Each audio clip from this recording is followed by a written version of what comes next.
다 일어나셔서 하나님의 말씀을 들으시기 바랍니다. 하나님의 말씀은 로마서 8장 35절부터 39절까지의 말씀, 신약성경 251페이지입니다. 신약성경 251페이지, 로마서 8장 35절부터 39절까지의 말씀, 하나님의 말씀을 들으시기 바랍니다. 누가 우리를 그리스도의 사랑에서 끊으리요? 환난이나 곤고나 박해나 기근이나 적신이나 위험이나 칼이랴. 기록된 바 우리가 종일 주를 위하여 죽임을 당하게 되며 도살당할 양같이 여김을 받았나이다 함과 같으니라. 그러나 이 모든 일에 우리를 사랑하시는 이로 말미암아 우리가 넉넉히 이기느니라. 내가 확신하노니 사망이나 생명이나 천사들이나 권세자들이나 현재일이나 장래일이나 능력이나 높음이나 깊음이나 다른 어떤 피조물이라도 우리를 우리 주 그리스도 예수 안에 있는 하나님의 사랑에서 끊을 수 없느니라. 아멘. 다 자리에 착석해 주시기 바랍니다. 이 시간은 로마서 100번째 강의가 되겠습니다. 불가항력적 은혜와 최후의 승리라는 제목으로 하나님 말씀 증거하도록 하겠습니다. 불가항력적 은혜와 최후의 승리. 불가항력적이라는 말의 의미가 뭡니까? 이게 아니 불자에다가 가할 가자를 씁니다. 그리고 이 항자는 저항한다라고 하는 그 항자를 쓰고요. 력은 힘력자를 씁니다. 그 적자는 뭐 여러분들이 알고 있는 것처럼 표적 적자를 사용하죠. 그러니까 불가항력적이라는 게 뭐냐면 우리의 힘으로 불가능한 힘이라고 하는 그런 의미죠. 하나님의 은혜가 우리에게 나타나는 방식이 있습니다. 그것이 뭐냐면 이게 여러분들 은혜 받았다라고 했을 때, 하나님께서 나에게 은혜를 부어 주셨다라고 했을 때 그 은혜가 나타나는 방식이 뭐냐면 내 힘으로는 불가능한 일이 일어나는 겁니다. 그래서 좀 소위 은혜 받았다라고 했을 때 우리는 그걸 어떤 식으로 해석을 하냐면 기분이 좋았다, 감동받았다. 감동받았다는 말과 은혜 받았다는 말을 사는 사람들이 이게 구별을 잘 못합니다. 구분을 잘 못해요. 여러분, 이런 식의 우리의 사고 중에 하나가 또 뭡니까? 분별하는 것과 판단이라는 말 또한 구분을 잘 못하지 않습니까? 여러분, 그리스도인은 분별하는 사람들입니다. 근데 이 분별하는 것은 또 한편으로는 판단이라고도 얘기합니다. 대부분 판단하지 마라, 판단하지 마라. 그런데 판단 안 하면 그게 사람입니까? 판단해야죠. 판단력이 없으면 그건 애가 아닙니까? 그러면 우리는 어떻게 해야 되죠? 우리는 판단을 하되 정죄를 하지 않는 거죠. 그러니까 정죄하지 마라, 정죄하지 마라 그래야 되는데 판단하지 마라, 판단하지 마라 그러면 판단할 줄 모르면 사람이 아닌 거죠. 근데 우리가 이 성경에 나오는 많은 용어들 중에서 이 불가항력적이라고 하는 이 단어 또한 우리가 염두에 둬야 될 필요성이 있습니다. 이 불가항력적이라고 하는 것이 우리에게 임할 때 우리에게 비로소 하나님께서 나에게 간섭하고 계시는구나, 그걸 느끼게 되지 않습니까? 여러분들 인생 살면서 여러분 어떻습니까? 불가항력적인 일이 많이 생기지 않습니까? 불가항력적. 예를 들어서 내가 어떤 일을 하는데 이건 내 힘이 아니었어. 이건 하나님이 내 인생에 개입한 것, 이건 하나님의 초월적인 능력에 개입하지 않으면 있을 수 없었던 일이야 라고 고백하게 되는 일 얼마나 많습니까? 여러분, 그게 불가항력적인 거죠. 예수님께서 이런 말씀을 하시죠. 부자 청년을 보면서 부자가 천국에 들어가는 것이 얼마나 어렵냐면 낙타가 바늘귀를 들어가는 것만큼 힘들다라고 예수님께서 말씀하셨습니다. 사람이 할 수 있다는 거예요? 없다는 거예요? 그러니까 예수님의 제자들이 이런 질문을 하지 않습니까? 주, 그럼 누가 천국에 들어갈 수 있겠습니까? 사람은 할 수 없을 때 하나님은 할 수 있느니라. 불가항력적이라는 거죠. 사람의 힘으로는 여러분, 부자가 천국에 못 들어간다는 얘기가 아닙니다. 부자가 천국에 들어갈 수 있게 하는 건 하나님만 할 수 있다는 얘기입니다. 그게 여러분 누가복음 18장에 나오는 얘기거든요. 그리고 난 다음에 누가복음 19장에서 그 불가항력적 은총이 실질적으로 일어나는 사건을 다루죠. 그게 무슨 사건이라고 했습니까? 삭개오 사건이죠. 삭개오 사건. 삭개오는 부자잖아요. 근데 어떤 부자입니까? 그냥 부자도 아니고 남의 것을 착취하고 약탈을 해가지고 부자가 된 사람입니다. 돈독에 오른 사람이죠. 돈만 벌 수 있다면, 돈을 많이 모을 수만 있다면 수단과 방법을 가리지 않는 사람입니다. 근데 그 삭개오가 예수님의 말씀을 듣고 어떻게 반응을 합니까? 내 모든 재산을 팔아 이웃과 나누고 난 주님을 따르겠습니다라고 하는 그 고백을 합니다. 어떻게 해요? 내 재산의 반을 팔아서 이웃과 나누고요. 그리고 다른 사람에게 토색한 것이 있으면 4배로 갚겠나이다. 그럼 파산이죠. 파산입니다. 사람은 할 수 없는데 하나님만 할 수 있는 일이 생깁니다. 불가항력적인 거죠. 불가항력적인 겁니다. 로마서가 8장 전체는 구원의 확신에 관한 교리를 다루고 있습니다. 여러분은 어떻게 생각합니까? 구원의 확신, 그냥 영접 기도하고 내가 영접 기도했으니까 구원 받은 거라고 생각하면 되는 건 아니야? 여러분들이 주로 이해하고 있었던 그 구원의 확신이라는 것이 주로 이런 것 아닙니까? 근데 구약과 신약 전체에서 우리의 구원의 확신을 측정하는 가장 중요한 시금석을 뭐라고 얘기하냐면 그 불가항력적 은총이 나에게 나타나느냐에 관한 문제입니다. 너 예수 믿고 나서 이전과 다른 피조물이 된 증거가 있어? 예수 믿고 난 다음에 네 힘으로는 맺을 수 없는 열매를 맺은 증거가 있어? 너희가 예수를 믿고 난 다음에 불가능한 부분에서도 믿음을 지키는 적이 있어? 이게 불가항력적인 거죠. 예수님께서 삭개오를 향해서 뭐라고 말씀하십니까? 삭개오의 그런 고백, 내 재산의 반을 팔아 이웃과 나누고 다른 사람에게 토색한 것이 있으면 4배로 갚겠나이다 라고 얘기하니까 비로소 예수님께서 구원의 확신에 대한 선언을 하시죠. 이도 아브라함의 자손이로다. 불가항력적인 그런 은혜가 그들에게 나타나는 것 보고서 이걸 기초로 해서 하나님의 행하심, 여러분 구원의 확신이라고 하는 것은 나의 행위에 대한 것에 근거하여 확신을 얻는 것이 아니라 하나님께서 나에게 행하신 것을 근거로 해서 확신하는 겁니다. 근데 우리는 내가 구원의 확신을 얻는 데서 근거를 어디서 찾죠? 내가 행하고 내 의지의 결단, 내 감정. 오늘 설교를 듣는데 눈물이 많이 쏟아졌어. 그게 구원의 확신의 근거가 될 수 없습니다. 오늘 기도를 내가 몇 시간을 했어? 그렇지 않으면 내가 주일 성수를 열심히 했어? 내가 봉사를 열심히 했어? 내가 한 것을 근거로 하는 것은 구원의 확신의 근거가 되지 않습니다. 초월하신 하나님께서 불가항력적으로 나에게 역사하신 것을 근거로 하여 그것을 통해서 이도 아브라함의 자손이로다라고 선언하시는 거죠. 오늘날 기독교가 왜 구원파 같은 이단에 자꾸 휘둘리냐면 구원의 확신의 교리를 자꾸 내 개인적인 내 의지와 결단과 내 행위를 근거로 해서 구원의 확신을 찾기 때문에 그렇습니다. 영접기도 한 것을 근거로 해서 구원의 확신을 찾지 않습니까? 영접기도는 믿음 없어도 할 수 있습니다. 믿음 없어도 여러분 기도 오래 할 수 있습니다. 믿음 없어도 여러분 주일성수 얼마든지 할 수 있습니다. 믿음 없어도 여러분 율법 잘 지킬 수 있습니다. 그거는 불가항력적이지 않습니다. 가항력적입니다. 내 힘으로도 얼마든지 할 수 있는 겁니다. 거기에 속아서는 안 됩니다. 사도 바울이 이 부분에 대한 오해를 풀어주기 위해서 로마서 8장 이 어마무시하게, 여러분 우리가 로마서 8장만 설교를 몇 번 했을 것 같습니까? 몇 주 했을 것 같습니까? 그냥 주로 설명이 안 됩니다. 달로 설명을 하겠습니다. 6개월을 했습니다. 6개월 넘게 로마서 8장만 설교를 했습니다. 로마서 8장을 6개월 넘게 설교했다는 얘기가 무슨 얘기냐면 구원의 확신에 관해서 사도 바울이 얼마나 꼼꼼하게 설명했어야만 했는가에 관해서 얘기하고 있는 겁니다. 그렇게 단순한 문제가 아닙니다. 간단한 문제가 아닙니다. 종교개혁자들이 종교개혁을 하면서 로마 가톨릭으로부터 구원의 확신의 교리를 설교하는 것 때문에 박해당하고 순교당하고 고통당하고 그랬습니다. 그만큼 구원의 확신 교리는 박해를 당하더라도 바르게 가르치지 않으면 안 되는 교리라고 확신했던 것이고, 사도 바울도 로마서의 가장 꽃 중의 꽃이라고 하는 핵심 부분의 8장에 구원의 확신 교리를 그렇게 장식해 놓고 있는 것입니다. 이러한 구원의 확신 교리의 부족의 이해로 오늘날 성도들에게 어떤 현상이 나타납니까? 도덕적 문제가 발생합니다. 난 구원의 확신이 있으니까 이제는 아무렇게나 막 살아도 된다. 여러분 그렇게 안 됩니다. 왜냐하면 불가항력적 은총이 우리로 하여금 이전 삶으로 돌아가지 못하도록 이제는 제어하십니다. 간섭하십니다. 왜요? 이제는 우리가 하나님의 자녀가 됐으니까. 자녀가 아닐 때야 그냥 막 살든 뭐하든 그냥 방치시켜 놓는 거죠. 근데 자녀가 되고 나면 어떤 현상이 나타납니까? 히브리서 12장에서 언급하고 있는 것처럼 자녀이면 곧 후사이고요. 그리고 그 자녀들에게는 어떻게 해요? 징계. 그리고 그 자녀에게는 어떻게 해요? 훈육이 따라온다고 얘기하고 있지 않습니까? 그 히브리서 기자는 이렇게 얘기합니다.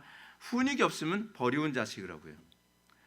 우리가 예수를 믿고 나서 이제는 구원의 확신이 있으니까 아무렇게나 막 살 수 있나요? 그렇지 않죠. 우리의 아버지 되신 하나님께서 여러분들이 하나님의 말씀대로 살지 않으면 이제는 꼼꼼하게 여러분들을 간섭하고 꼼꼼하게 여러분들을 거룩한 길로 또 하나님을 닮은 자녀의 삶을 살도록 이끌어 가실 것입니다. 제가 예수 믿고 나서 제일 힘들었던 게 뭐냐면 간섭이었습니다. 저는 제 마음대로 살고 싶었거든요. 저는 제 명예와 성공과 행복을 위해 살고 싶었어요. 하나도 제 마음대로 사라지지가 않는 거예요. 근데 그게 복이라는 걸 아는데 시간이 많이 걸렸죠. 아무도 얘기해 주지 않았으니까. 이게 자녀됨, 불가항력적 은총이 끊임없이 내 삶을 다 컨트롤하고 있다는 것을 느끼게 되는 겁니다. 아, 내가 하나님의 주권 아래에 있구나. 내가 하나님의 자녀로서 대우를 받고 있구나. 그거를 알아가게 되는 것. 그것에서 우리가 구원의 확신의 근거를 찾게 되는 것이죠. 오늘 본문에서 바울은 이제껏 성도들에게 주어지는 구원의 확신에 대한 교리를 체계적으로 가르치고 이제 마지막으로 그 받은 구원에 주어지는 하나님의 불가항력적 은총에 관해서 우리에게 가르치고자 합니다. 자, 결론적으로 제가 먼저 말씀드린다고 한다면 사도 바울은 우리가 이 땅에 살아가면서 어떻게 환난과 고난과 핍박이 그렇게 심한데도 믿음을 지킬 수 있겠는가? 자, 제가 여러분들한테 질문 한번 던져볼게요. 여러분들 만약에 고난과 환난이 온다면 믿음 지킬 수 있겠습니까? 핍박이 온다면 순교하는 그런 상황이 된다고 한다면 여러분들의 의지로 가항력적인 은총, 그거로 여러분들이 믿음을 지킬 수 있겠습니까? 여러분 교회사를 보게 되면 종교 박해가요 다른 어떤 박해보다 가장 잔인했습니다. 그럼에도 불구하고 우리의 신앙의 선배들은 믿음을 다 지켰습니다. 여러분 사람이 가장 끔찍한 고통을 느끼는 게 화형이라고 얘기하거든요. 근데 그 화형 가운데서도 우리의 신앙의 선배들은 하나님께 웃으며 감사하며 세상을 떠나기도 했습니다. 네로 시대 때는 많은 그 우리의 신앙의 선배들이 사자에게 물어뜯겨 죽는 가운데서도 그 믿음을 타협하지 않았습니다. 네로가 섬찟했던 게 그거라는 겁니다. 사람들이 사자에 물어뜯겨서 온몸이 갈갈 찢겨지고 머리만 동그라니 굴러다니고 있는데 그 얼굴을 보니까 다 너무나 환하게 웃으면서 죽었다는 겁니다. 불가항력적이죠. 불가항력적입니다. 그러면서 네로가 그럽니다. 어떻게 이럴 수 있지? 어떻게 예수쟁이들은 이렇게 살 수가 있지? 여러분 거기서 이 사람들이 정말 은혜 안에 있는 사람이고 이 사람이 정말 구원받은 사람이구나라고 알 수 있게 되는 것입니다. 오늘날 소위 한국교회 안에서 나름대로 신앙생활 열심히 잘한다고 하는 사람들을 보십시오. 그 사람들이 과연 불가항력적 은총 안에서 사는 사람처럼 보입니까? 아니면 가항력적 은총 안에서 살아가는 것처럼 보입니까? 그냥 의지만 강해도 열심히 살 수 있는 수준인 사람들이 태반입니다. 그러면서 그런 사람들이 교회 안에서 중직자 되고 그런 사람들이 목회자가 되기도 하고 그런 사람들이 나름대로 교회 안에서 앞장서서 나와 싸우고 그럽니다. 여러분 이게 한국 교회 안에 보편화되어 있다 보니까 한국 사회 안에서도 앞장서서 무슨 뭐 민주화 투사처럼 행동하는 그런 사람인데 목회자라는 사람이 입에 걸레 물고 있는 것처럼 말을 해도 사람들은 그래도 그것은 은혜 아래 있는 사람에게 있을 수 있다고 생각합니다. 그렇지 않습니다. 우리의 신앙의 선배들 중에서 아무도 그렇게 산 사람이 없습니다. 그들의 입술은 그들 속에 무엇이 있는가를 드러내는 방식입니다. 오늘날 대한민국 사회 안에서 가장 빨리 개혁되어져야 되는 한국교회 안에서 가장 빨리 개혁되어져야 되는 부분 중에 하나는 뭐냐면 구원의 확신에 관한 문제부터 손을 봐야만 합니다. 물론 사람들 이 가르침에 대해서는 굉장히 불편해합니다. 불편한 정도가 아니라 견디지 못합니다. 왜냐하면 난 당연히 구원받았어 라고 생각을 하면서 교회를 열심히 수십 년을 출석을 했거든요. 근데 마치 이런 거죠. 불가항력적 은총과 관련된 또는 이 바울이 얘기하는 로마서 20장 이 8장 전체에서 얘기하는 구원의 확신에 관한 교리를 듣고 나면 그런 거죠. 나 구원 안 받았네? 구원 안 받았네라는 이런 느낌이 딱 어떤 느낌일 것 같냐 하면 딱 이런 거죠. 제가 수십 년간 주식을 투자를 했어요. 그래서 제가 투자한 것만 해도 수십억을 투자를 했단 말이에요. 그런데 알고 보니까 그게 페이퍼 컴퍼니예요. 이런 식인 거죠. 내가 이제껏 사기당한 거네? 내가 이제껏 예수를 헛믿었네? 근데 어쩔 수 없어요. 거기서부터 시작해야 돼요. 싹 포맷하고 거기서부터 시작하고, 내가 예수를 믿는 것이 내가 진짜 구원의 확신이 성경이 얘기하는 구원의 확신인가, 아니면 최면술이었나, 그렇지 않으면은 이것이 세뇌였나, 또는 자기 설득이었나, 이 부분에 관해서 심각하게 고민하고, 그래서 예수를 믿고 난 다음에 여러분, 우리의 신앙의 선배들 바울이나 삭개오나 이런 모든 사람들 보십시오. 그들의 삶이 비포와 애프터가 선명한 사람들이었습니다. 왜요? 불가항력적 은총이 그들에게 부어지고 나니까 이전 것은 지나갔으니 보라 새 것이 되었도다라고 얘기하지 않습니까? 이전 것이 지나가야만 합니다. 이전 것이 사라지고 새로운 피조물이 되어진, 새롭게 창조되어진 그 불가항력적 은총이 나에게 나타난 것을 통해서, 아, 나는 이제 새로운 피조물이 됐구나, 난 구원 받았구나 라고 비로소 얘기할 수 있는 거죠. 우리 35절과 36절 말씀 먼저 한번 읽어보시겠습니다. 다 같이 읽겠습니다. 시작. 누가 우리를 그리스도의 사랑에서 끊으리요? 가리라. 기록된 바 우리가 종일 주를 위하여 죽임을 당하게 되며 도살할 양같이 여김 받았나이다 함과 같으니라. 아멘. 그래서 바울은 신자의 고난 상태를 전제합니다. 왜냐하면 우리가 예수를 믿고 난 다음에 그때서부터 우리에게 나타나는 정상적인 현상 중에 하나가 무엇이냐면 고난입니다. 왜냐하면 예수를 믿는다는 것은 이젠 좁은 길을 가게 된 것이기 때문에 그렇습니다. 예수를 믿는다는 것은 이제는 세상과 화평을 거부하고 하나님과 화평하는 삶을 이제 가기로 결정한 것이기 때문에 그렇습니다. 예수를 믿고 나서도 나는 별로 고난 없다? 문제가 좀 있죠. 문제가 있습니다. 예수를 믿었다고 한다면 이제는 나는 완전히 다른 진영에서 살게 된 것입니다. 마치 일본의 친일파의 삶을 살다가 자기가 이제는 독립투사의 삶을 살아야 되겠다라고 하는데, 여러분 고난이 없을 수가 있나요? 당연히 고난이 있죠. 이 세상 임금이 누굽니까? 마귀 아닙니까? 이 땅에서 그리스도인의 삶이란 마치 이 세상을 잠정적으로 점령하고 있는 마귀가 지배하는 세상 안에서 마치 독립투사처럼 살아가고 있는 것이 그리스도인의 삶입니다. 그리고 그 날이 주님의 재림 때에 비로소 완전히 완성될 거라고 하는 그 소망을 가지고 끊임없이 살아가는 존재들입니다. 따라서 믿음을 따라 산다는 것은 환난과 고난과 박해를 전제하고 그 전제를 상정하면서 어느 누가 성도를 그리스도의 사랑에서 끊을 수 있겠는가라는 질문을 하게 됩니다. 여러분, 이 말씀은 우리가 하나님 말씀대로 살아가면서 가정에서 고통당하고 직장에서 고통당하고 캠퍼스에서 고통당하고 사회 전 영역에서 고통당하는 가운데에 있는 사람들, 그런 사람들에게 정말 위로가 될 것입니다. 우리가 삶 속에서 날마다 고민해야 되는 것 아닙니까? 이거죠. 나는 과연 끝까지 믿음을 지킬 수 있을까? 내가 과연 끊임없이 이런 저항 앞에서도 내가 끝까지 믿음을 지킬 수 있을까? 그런데 우리가 내 힘으로는 할 수 없죠. 여러분, 베드로의 문제가 무엇이었습니까? 예수님께서 너희가 다 나를 버리리라 라고 말씀하셨을 때 베드로가 한 말은 이거죠. 쟤네들은 다 주님을 버려도 저는 주님을 버리지 않겠나이다. 그 은총이 가항력적이라고 착각을 한 겁니다.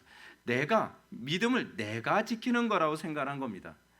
내가 그리스도의 사랑을 붙잡고 있는 것이라고 생각한 겁니다.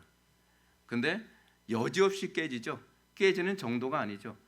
그리스도를 자기 스승이 보는 앞에서 3번이나 저주해 가면서 부인을 합니다. 그래서 이제 깨닫게 되는 게 그거죠. 믿음 지키는 건 내가 지키는 것이 아니라 은혜구나. 그리스도의 사랑이 나를 붙잡음으로 말미암아 지키는 거구나. 그래서 여러분, 전설에 의하면 베드로는 그 이후에 순교를 하죠. 근데 어떻게 순교를 당합니까? 십자가에 못 박혀 죽는데, 십자가에 달려 죽는데 똑바로 달려 죽는 것도 난 부끄럽다. 나를 거꾸로 매달아 달라 해서 거꾸로 매달려서 죽었다는 그런 전설이 있습니다. 근데 그것이 가능했던 before after, 그 이전의 베드로는 안 됐는데 그 이후의 베드로는 됐습니다. 왜 그것이 다를 수 있었죠? 가항력과 불가항력의 차이입니다. 그리스도의 사랑에서 우리를 끊을 수 없는 것은 그것은 하나님의 은혜의 결과지 불가항력적 은총의 결과지 내 힘과 내 결단과 내 의지의 결과가 아니기 때문에 그렇습니다.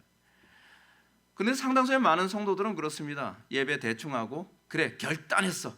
이제는 착하게 살아야지. 이제는 부지런하게 살아야지. 이제는 성실하게 살아야지. 안 되잖아요. 안 됩니다. 그래서 여러분 청교도들이나 종교개혁자들이 계속적으로 얘기하는 것이 뭐냐면 우리가 내 의지와 내 능력으로 살아가는 것이 아니라는 것을 인정할 때까지 끊임없이 율법을 강론하고 그 율법 안에서 내가 얼마나 무능한 그런 존재인지 토탈 이너빌리티 내가 전적 무능한 존재라는 것을 깨달을 때에 비로소 그리스도의 은혜를 붙잡는 법을 알게 되는 거죠. 그리스도의 은혜로 살아가는 법을 알게 됩니다. 그리스도의 은혜로 살아가는 법을 아는 것이 뭐로 나타나냐? 그것이 기도로 나타나는 거죠. 저는 기도하지 않은 사람이 믿음 지킨다는 거 저는 믿질 않습니다. 아니 하나님께서 주신 은혜의 방편이 기도고 하나님께서 주신 은혜의 방편이 예배고 하나님께서 주신 은혜의 방편이 말씀인데 은혜의 방편을 무시하면서 내 의지로 결단으로 믿음을 지킨다? 불가능합니다. 여러분 우리가 이 땅을 살아가면서 우리가 고난을 당하는 이유에 관해서 요한복음 15장 19절은 이렇게 얘기합니다. 너희가 세상에 속하였으면 세상이 자기 것을 사랑할 것이나 너희는 세상에 속한 것이 아니요 도리어 내가 너희를 세상에서 택하였기 때문에 세상이 너희를 미워하느니라. 성도가 이 땅에서 고난을 당하는 이유는 뭐냐면 세상에 속하지 않았기 때문입니다. 마치 뭐하고 똑같냐면 뭐 주는 것도 없는데 미운 것 같은 거잖아요. 어느 시대든지 기독교인들이 부도덕해서 박해당하는 것보다는 그들이 거룩해서 박해를 당하는 것입니다. 오늘날 우리나라에서 일어나는 기독교에 대한 공격은 좀 부끄럽게도 부도덕해서 그래서 공격을 당하는 겁니다. 근데 참된 기독교가 고통을 당하는 방식이 뭐냐면 그리스도께 속하였기 때문에 세상의 사랑을 받지 못해서 당하는 고난입니다. 그래서 사도들은 내가 하나님의 자녀인가 아닌가를 구별하는 중요한 시금석으로 내가 세상으로부터 사랑받는 존재인가 세상으로부터 박해받는 존재인가로 사실은 이거를 통해서 구별을 했습니다. 그 사도들은 복음을 증거하다가 고난을 당할 때에 이렇게 얘기했습니다. 그의 이름을 위하여 능력받는 일에 합당한 자로 여기심을 기뻐했다라고 얘기합니다. 왜요? 이 고난, 세상으로부터의 박해, 세상이 우리를 거부하는 것을 통해서 내가 그리스도께 속하였다는 것을 반증해 준다라고 그렇게 생각하는 것이죠. 그러므로 오늘 본문에서도 사도 바울은 시편 44편 12절 말씀을 인용하면서 이렇게 얘기합니다. 기록된 바 우리가 종일 주를 위하여 죽임을 당하게 되며 도살당할 양같이 여김을 받았나이다. 이 시편 말씀을 인용하고 있는 거거든요. 다시 말해서 자신에게 이런 고난이 오는 것은 구약 예언의 성취라는 것입니다. 쉽게 얘기해서 내가 하나님 말씀대로 살기 때문에 고난을 당하는 건 그냥 성경 말씀 그대로 이루어지고 있는 것이다 이거예요. 여러분 어떤가요? 여러분들은 내 삶이 예수를 믿고 난 다음에 성경 말씀대로 그대로 이루어집니까? 예수 믿어도 나는 별로 고난 없는데요. 이거 심각한 거죠. 성경대로 이루어져야 돼요. 성경대로 이루어지지 않는다고 한다면 뭔가 문제가 있는 거죠. 뭔가 문제가 심각한 겁니다.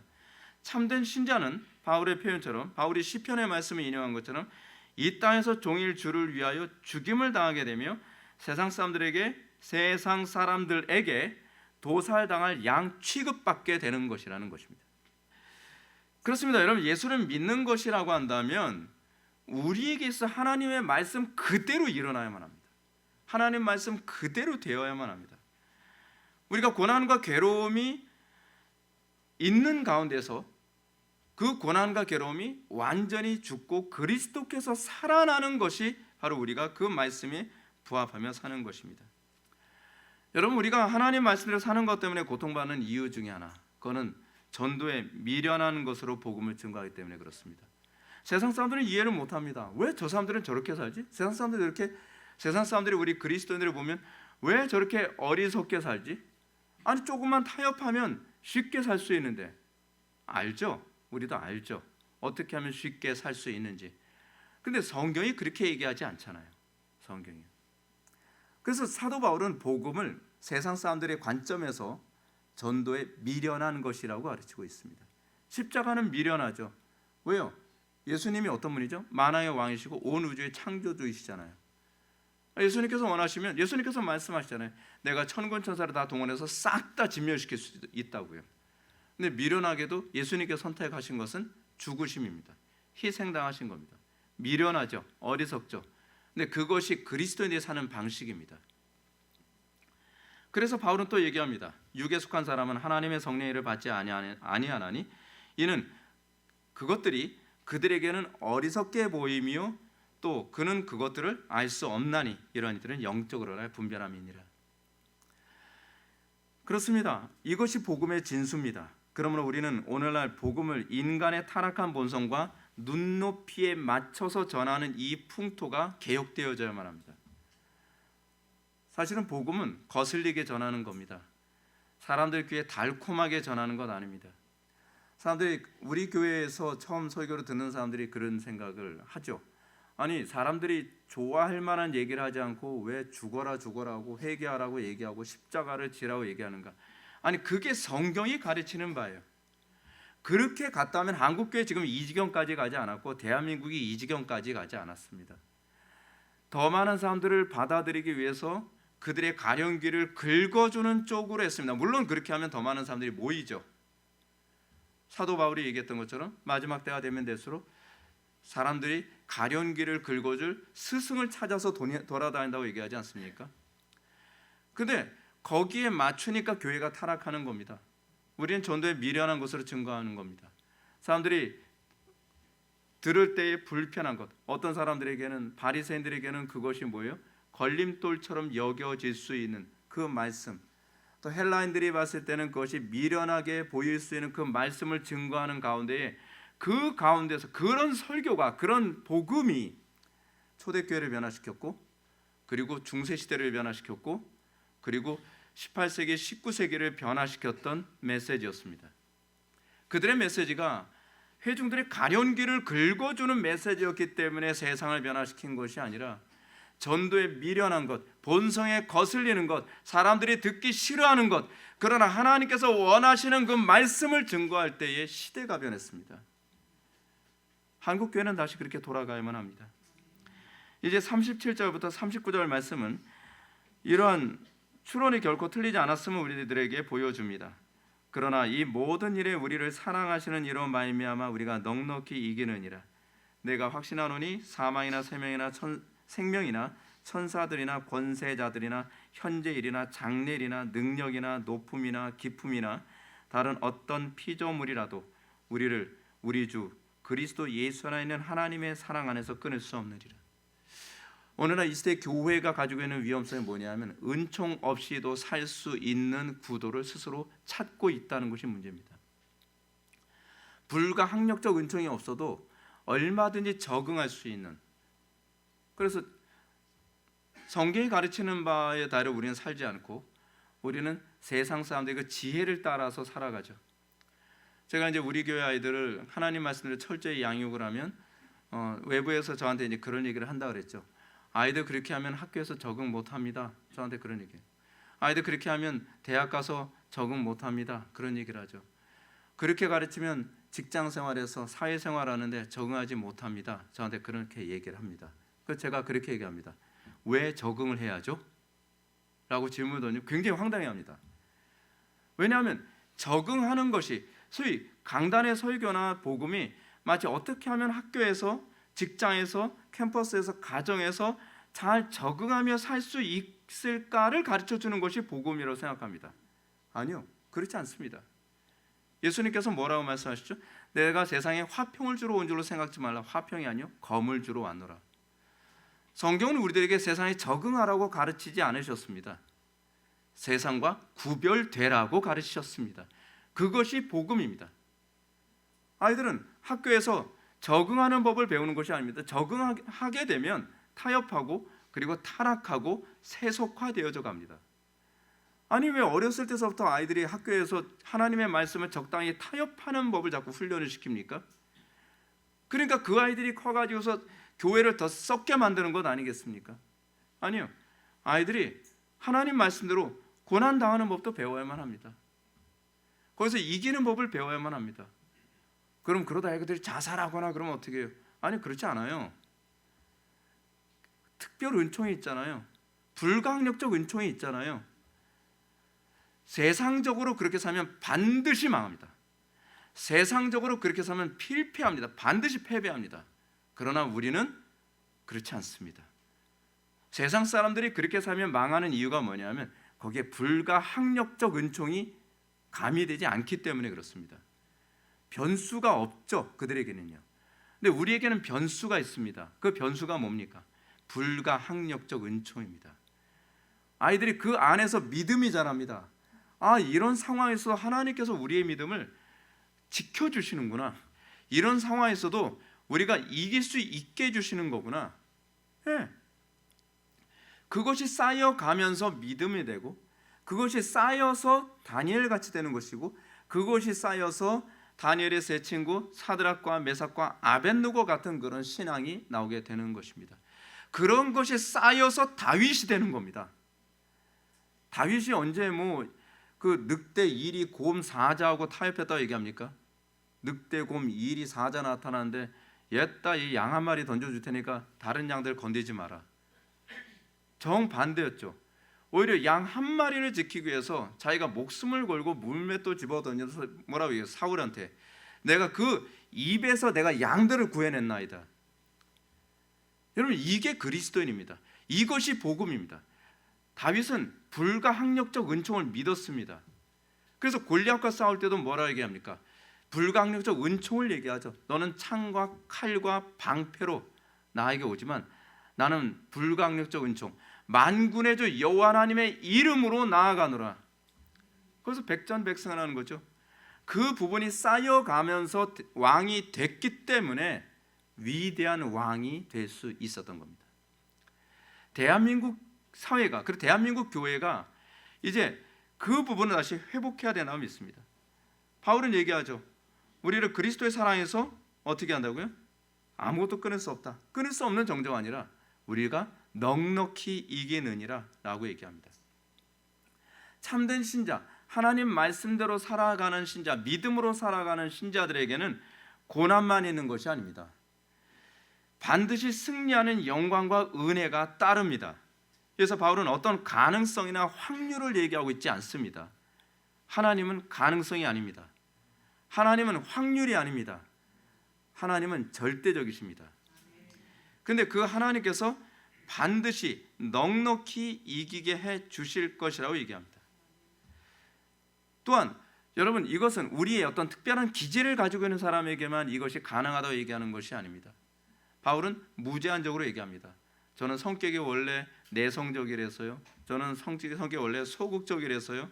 또는 저는 많이 배웠든지 또는 적게 배웠든지 의가 약하든지 적극적인지 그것과 관계없이 모든 사람에게 이 말씀은 동일하게 작용하는 하나님의 약속일 것이라고 우리들에게 얘기하고 있는 것입니다.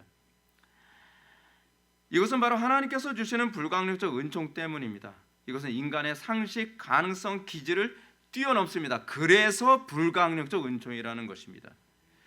그러면 바울이 말하는 이 모든 일이 과연 무엇이었습니까? 이 모든 일로부터 우리를 구원해 주시는 이 모든 일, 38절부터 39절 말씀에 보면 사망이나 생명이나 천사들이나 권세자들이나 현재일이나 장래일이나 능력이나 높음이나 기품이나 다른 아무 피조물이라고 구체적으로 적시하고 있습니다.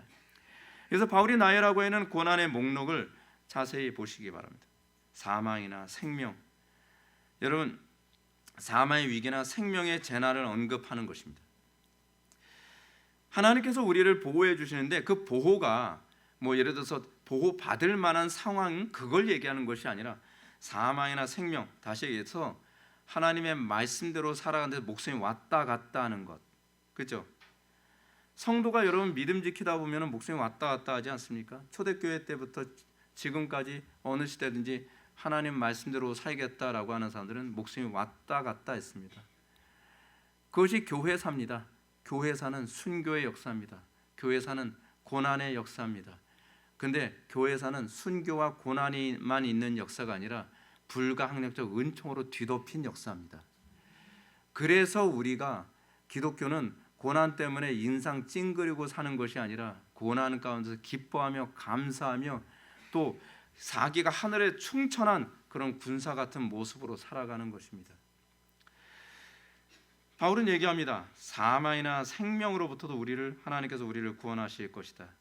일평생 진리 때문에 사망이나 생명의 위협을 받는 것. 여러분 근데 이렇게 생각하지 않습니까? 저는 그 정도의 위협은 없는 거 보면 저는 신앙이 아닌 것 같아요. 그렇지 않습니다. 사망과 생명과 직결된 것이 돈 문제 아닙니까? 먹고 사는 문제. 우리가 이것 때문에 신앙 타협하게 되지 않습니까? 사업, 여러분 하나님 말씀대로 사업을 하면 망합니다. 사망 아닙니까? 하나님 말씀대로 살면 직장에서 쫓겨납니다. 사망 아닙니까? 하나님 말씀대로 살면 마누라한테 쫓겨납니다. 이거 사망 아닙니까? 하나님 말씀대로 살면 인간관계 다 끊어집니다. 사망 아닙니까? 근데요 하나님께서는 이 모든 것조차도 넉넉히 이길 수 있게 해주시는 불가항력적 은총을 약속하고 계십니다. 신앙이 무엇입니까? 약속 믿는 게 신앙입니다. 사람들이 제가 다른 교회에서 부교육자 생활, 전도사 생활 하다가 나와서 개척을 하는데 사람들이 그런 얘기를 합니다. 제가 부교육자 생활하면서 부흥을 3번을 경험했었으니까 장로님들이 이제 그렇게 생각하는 거죠. 목사님 개척해서 교회 많이 부흥됐죠? 아니요. 제가 사실 부교육자 생활하면서 가는 곳마다 항상 가면은 금방금방 숫자가 막 늘어나고 그래서 제가 그런 생각을 했었다 그러잖아요. 나 이제 개척하면 어떻게 그 사람들 감당을 하지? 한 몇천 명, 몇만 명 모일 텐데. 그래서 김치 국물을 그냥 사발채 들여 마셨죠. 예. 근데 하나님께서 그렇게 안 해주시는 거예요. 그렇게 안 해주시는 거예요. 왜냐? 하나님께서는 제가 하나님을 겪어보면 겪어볼수록 제가 느낀 하나님은 그렇습니다. 다윗을 하루아침에 왕으로 세우지 않죠. 다윗이 소위 골리앗을 때려 눕히고 나서 곧바로 왕으로 되면 얼마나 좋을까요? 여러분 그 기간도 여러분 충분한 훈련 기간 아닌가요? 근데 목동 기간 가지고서 안 된다는 거예요. 자, 이제 목동 기간까지는 엑서사이즈, 이제부터 본격적인 트레이닝 들어간다. 그러면서 사울 왕한테 쫓겨 사는 인생 15년. 얼마나 피곤한 인생입니까? 근데 그 과정을 거치고 나니까 교만해지지 않는 거예요. 그 과정을 거치고 나니까 죽을 때까지 변질되지 않는 겁니다. 왜요? 그 안에서 소위 하나님의 불가항력적 은총을 수도 없이 경험하면서 하나님의 언약의 신실함을 계속 간증하게 되는 거죠. 그 시편 아닙니까? 시편은 끊임없이 하나님의 언약의 위대함에 대해서 찬송합니다. 하나님의 신실함에 대해서 찬송합니다. 하나님께서 나를 도우시고 인도하시는, 내가 사망의 음침한 골짜기를 다닐지라도 해를 두려워하지 아니하면 하나님의 불가항력적 은총이 나와 함께 하십니다. 시편 23편 같은 경우에는 사실은 다윗이 굉장히 편안한 상태에서 쓰여진 것처럼 보이지 않습니까? 근데 여호와는 나의 목자시라 내게 부족함이 없으리로다. 그가 나를 푸른 초장에 누이시고 쉴 만한 물가로 인도하시는도다. 그 모든 구절 하나하나가 사실은 푸른 초장이 아니었기 때문에 그 시편을 정반대로 해석해야 다윗의 현재 상태를 볼 수 있다고 얘기합니다. 그야말로 정말 사망의 음침한 골짜기에 있었고 푸른 초장이 아니라 아주 메마른 광야 같은 곳에 그가 처해 있었던 상황이었고, 그는 쉴만한 물가가 아니라 도무지 쉼이 없는 메마른 곳과 같은 인생을 살아가고 있었다라고 얘기하지 않습니까? 근데 다윗이 맨 마지막에 그가 고백하는 것이 무엇입니까? 주께서 원수들 앞에서, 원수들 목전에서 내게 상을 베푸시고 내 머리에 기름을 부으시고 주님께서 내 잔을 넘치게 하실 거라는 겁니다. 뭐죠? 불가항력적 은총을 찬송하고 있는 거죠. 저는 다윗은요 그 불가항력적 은총이 내게 임할 거라고 확신하고 있습니다. 왜요?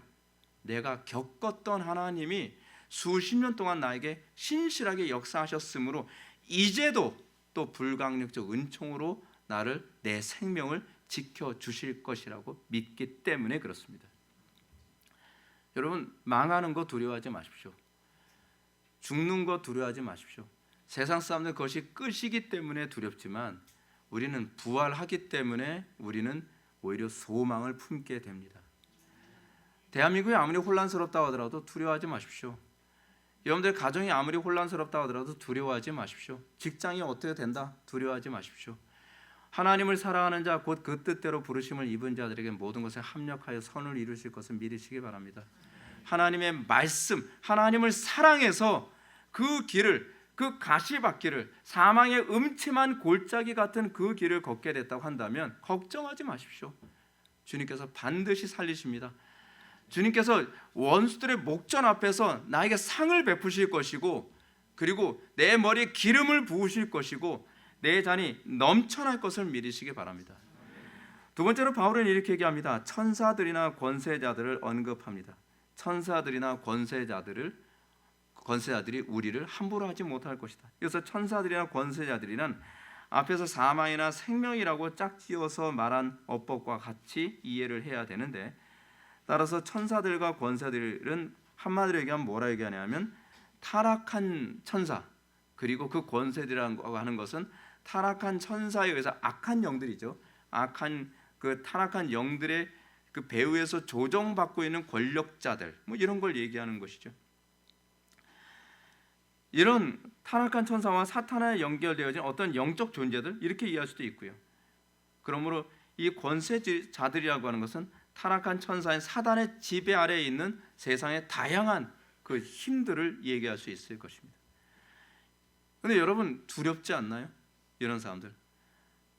우린 가끔 하다가 기도하다가 무서운 거 하다가 엄마야 막 난리도 아니잖아요. 그죠? 무서워하지 마십시오. 그리스도의 사랑 안에 있는 사람은 결코 흔들릴 필요가 없습니다. 아무리 세상의 악한 영들이 배후에서 모든 걸 움직인다 하더라도, 여러분, 이것과 관련해서 제가 좀 더 선명하게 말씀드리고 싶은 것은 이겁니다. 권력이라는 관점보다는 이 관점으로 보는 것이 좋습니다. 뭐냐면 세상 철학, 정치, 사회제도, 권력 또는 문화, 이런 모든 것들의 배후에는 사실은 악한 영들이 내주하고 있습니다. 여러분, 예를 든다면 꾸라는 여러분 어떻게 만들어졌습니까? 악한 영에게 사로잡혀서 그 쓰여진 것이 꾸란이거든요. 꾸란은 그런 겁니다. 그리고 여러분, 소위 마르크스는 공산주의 사상을 어떻게 만들었습니까? 악한 영에 사로잡혀서 공산주의 사상을 만들었습니다. 칼 융의 사상을 만든 것은 어디서 나왔습니까? 그것도 악한 영에 사로잡혀서 만들어진 겁니다. 이건 칼 융의 레드북에 나오는 표현이기도 합니다. 우리가 이 상황을 가만히 보게 되면 악한 영들이 배후에서 철학의 세계관을 주도합니다. 제가 이제 철학에 대해서 제가 계속 공부를 하다 보니까 철학의 비하인드 스토리를 보면은 처음에는 지식이라고 생각을 했는데 그 배후에는 그리스 로마 신화나 그렇지 않으면은 음란한 것들, 그리고 악마 숭배, 이런 것들이 다 깔려 있어요. 다 깔려 있습니다. 근데 그런 것들 때문에 두려워하지 말라는 겁니다. 루소의 사회계약론 또는 페미니즘, 차별금지법, 마약 유통, 음란물 유통, 영화 산업, 인터넷 산업, 그 배후에는 악한 영들이 도사리고 있습니다. 이건 사실입니다. 음모론도 아닙니다. 이제는 전 세계에서 일어나는 전쟁과 혼란과 문화 타락의 본질은 영적 전쟁입니다. 사도 바울이 얘기하는 것처럼 우리의 씨름은 혈과 육에 대한 싸움이 아니요 정사와 권세와 이 어둠의 세상 주관자들과 하늘에 있는 악한 영들에 대함입니다. 눈에 보이는 어떤 현상만 보는 것은 어리석은 사람들입니다. 우리 그리스도인들은 그 배후의 영적인 세력에 대해서도 볼 줄 알아야만 합니다. 요즘에 나오는 영화들은 굉장히 영적입니다. 그리고 굉장히 종교적입니다. 그리고 굉장히 신성모독적입니다. 왜냐하면 그 배우의 백그라운드가 다 그것과 관련을 맺고 있기 때문에 그렇습니다. 그 다음으로 우리가 살펴봐야 될 부분은 현재일이나 장래일입니다. 이것은 성도들에게 오는 시간적 위협을 말합니다. 여러분, 뭐가 두렵습니까? 지금 학생들 막 공부 엄청 열심히 하면서 장래일을 준비하지 않습니까? 현재 여러분들 막 학생들 같은 경우는 뭐 현재 내가 시험 오늘 내가 잘 못 보면 장래 수능 등급 때문에 어려운데, 우리의 인생이라고 하는 것은 끊임없이 현재 문제와 장래 문제 때문에 끊임없이 이것 때문에 우리는 혼란스러워하고 목사님 오늘은 주일 성수 못할 것 같아요. 내일 시험이라서 장래일, 현재일 이 문제 때문에 우리는 끊임없이 흔들리죠. 또 사업도 그렇습니다. 사업이 어떻습니까? 일이 일비할 때가 굉장히 많지 않나요? 오늘은 굉장히 막 장사가 잘 돼가지고 막 굉장히 기쁘고 즐거운데 갑자기 또 뭔가 뒤집혀가지고 막 망가지고 뭐가 안 되는 것 같고, 장기적으로 봤을 때 이 사업은 뭐 더 이상 소망이 없는 것 같으면 때려쳐야 되나 말아야 되나 이것 때문에 고민하고, 우리가 이 땅에 우리의 삶을 끊임없이 혼란스럽게 만드는 것은 현재일이나 장래일 때문에 우리 그렇게 되지 않습니까? 걱정하지 말라는 겁니다. 이것은 하나님의 불강력적 은총 안에 있지 않는 사람들이 하는 걱정이죠. 주님께서 말씀하시잖아요. 무엇을 먹을까, 무엇을 마실까 걱정하지 말라.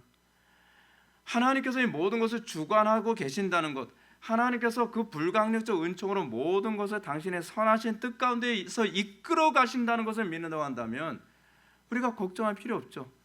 우리를 그리스도의 산에서 끊을 수가 없죠. 근데 우리는 장래일을 보장받기 위해서 우리는 주일을, 하나님을 예배하는 것을 포기합니다. 장래일을 보장받기 위해서 우리는 인맥을 자꾸 만들려고 애를 씁니다. 장래일을 보장받기 위해서 우리는 어떻게 하든지 돈을 불법한 방법으로도 많이 모으려고 애를 씁니다.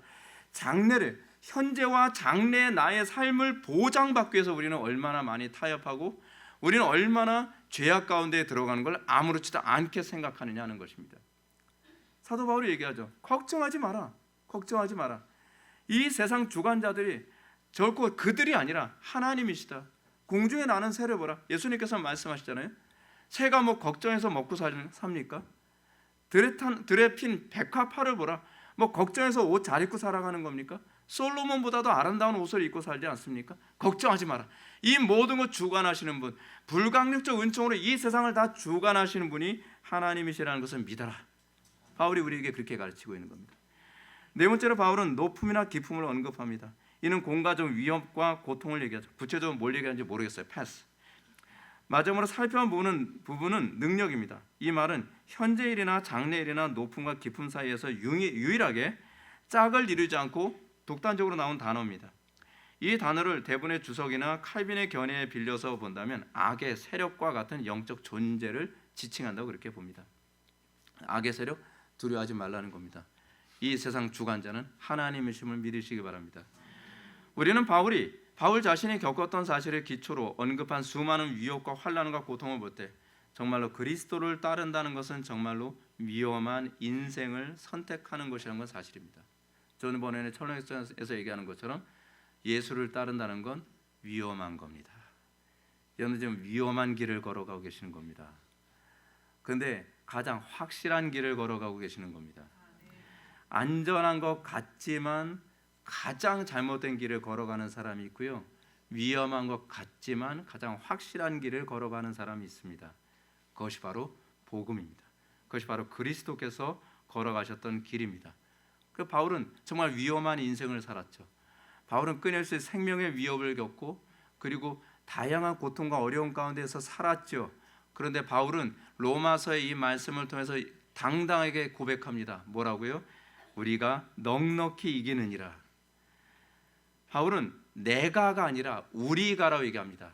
내가 넉넉히 이겼다가 아니라 나는 뭐 특별해서 내가 신앙의 엘리트이기 때문에 나는 이겼는데 너희들은 못 이길 걸이라고 얘기하는 것이 아니라 우리가라고 얘기합니다. 모든 사람들에게 예외 없이 넉넉하게 이길 수 있을 거라고 얘기합니다. 바울은 또 얘기합니다. 내가 확신하노니 우리를, 여기서도 나를이라고 얘기하지 않고 우리를, 우리 주 그리스도 예수 안에 있는 하나님의 사랑 안에서 끊을 수 없으리라고 가르칩니다. 우리가 그리스도 안에 있다면, 우리가 그 말씀을 붙잡고 살아간다면, 우리가 진리 안에서 살아가는 것을 두려워하지 않는다고 한다면 우리는 넉넉히 이길 수 있을 것을 믿으시기 바랍니다. 그러나 우리가 이러한 불강력적 은총 교리를 이해하는 데서 조심해야 될 두 가지 사고 방식을 살펴보고 말씀을 정리하겠습니다. 그 첫째는 최선을 다해 힘쓰고 애쓰지 않아도 된다고 생각하는 것입니다. 하나님의 은혜 교리를 잘못 이해하는 사람은 하나님께서 나를 알아서 구원해 주실 테니까 그럼 뭐 넉넉히 살아도 구원받겠거니 아닙니다. 항상 하나님께서는 우리의 최선을 전제로 한 하나님의 최선을 가르치고 계십니다. 하나님께서는 하나님의 은혜 교리 안에서 우리의 게으름이 들어갈 자리가 없습니다. 하나님의 은혜 교리 안에 우리의 안일함이 들어갈 자리가 없습니다. 이 교리는 우리의 적극적인 헌신과 순종을 전제로 하는 표현인 것을 믿으시기 바랍니다. 두 번째로 우리가 불강력적 은총을 이해해야 하면서 조심해야 될 태도는 지금 현재는 세상에서 별로 특별한 영적 승리를 모르더라도 나중에 순교할 때는 하나님께서 이 은총을 주시겠지라고 얘기하는 겁니다. 이 세대주의자들이 이런 얘기 많이 하고요. 그리고 세대주의에 영향받은 부흥 강사들이 맨날 이렇게 얘기합니다.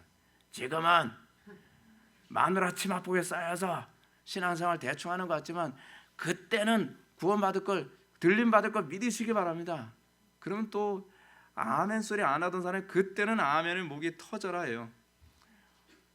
그거 아닙니다. 하나님의 불가항력적 은총은요, 현재 날마다 누리는 간증입니다. 사도 바울은 그것을 경험했고, 그리고 경험하고 있으며, 그리고 앞으로 경험할 거라고 확신하고 있는 겁니다. 헬라어 원문 자체가 이 부분을 그렇게 얘기합니다. 여기서 37절에 넉넉히 이기느니라 라는 이 말씀은 계속적으로 넉넉히 이기고 있습니다 라는 표현입니다. 헬라어의 의미 자체가 그렇습니다. 사도 바울은 내가 과거에 넉넉히 이겼다, 그러니까 너희도 넉넉히 이길 것이다 라고 얘기하는 것이 아니라 나는 과거부터 지금까지 그리스도의 사랑 안에서 넉넉히 이기고 있다. 그렇다고 한다면 여러분들 주님 재림하실 때, 또는 주님 여러분들이 개인적인 종말을 맞이해서 주님 앞에 서게 됐을 때 어떤 사람이 구원받겠습니까? 어떤 사람이 영원한 하나님 나라에 들어갈 수 있는 확신을 얻을 수 있겠습니까? 날마다 넉넉히 이기는 간증이 있는 사람입니다. 날마다 하나님 말씀대로 순종하며 살아가는 가운데에 내가 이겨가는 그 흔적이 있는 것. 여러분, 믿음이라는 걸 하는 건 참 묘합니다. 이제까지 여러분 패배했습니까? 이제까지 여러분들은 저는 한 번도 그렇게 살아본 적이 없는데요, 저는 어려운 일 있으면 요리 피하고 저리 피하고 그 둘리 시리즈로 살아가는데요. 근데 걱정하지 마십시오. 믿음이 들어가면 이길 수 있을 것이라는 확신이 들어옵니다. 믿음이 들어오면 그 세상과 싸우는 걸 두려워하지 않게 됩니다. 예전에는 곰과 사자가 양을 물어뜯으려고 했을 때 두려웠지만 하나님의 말씀이 내 속에 들어와서 믿음으로 자리를 잡게 되면 이길 수 있겠다, 되겠다. 그게 믿음입니다. 그래서 믿음은 행동을 동반할 수밖에 없습니다. 믿음은 순종을 동반할 수밖에 없습니다. 왜요? 그게 확신이니까. 그것이 믿는 자에게 나타나는 확신입니다. 이전에는 할 수 없었던 것을 주님께서 주시는 그 믿음 안에 들어가니까 할 수 있을 것이라는 확신을 갖게 되는 겁니다. 마치 이거와 같습니다. 베드로가 아무리 그물을 던져도 물고기를 얻지 못했지만 주님께서 말씀하십니다. 베드로야, 깊은 곳에 그물을 던져라. 베드로는 그럽니다. 제가 이제껏 던졌는데 안 됐는데요.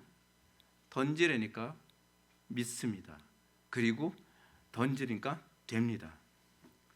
우리의 믿음은 불가항력적 상황 안에서도 하나님께서 나에게 믿음을 주시면 이제껏 실패했어도 그물을 던질 용기를 갖게 만듭니다. 그물을 던질 담대함과 확신을 갖게 만듭니다. 그래서 믿음은 순종을 동반할 수밖에 없고 믿음은 헌신을 동반할 수밖에 없습니다.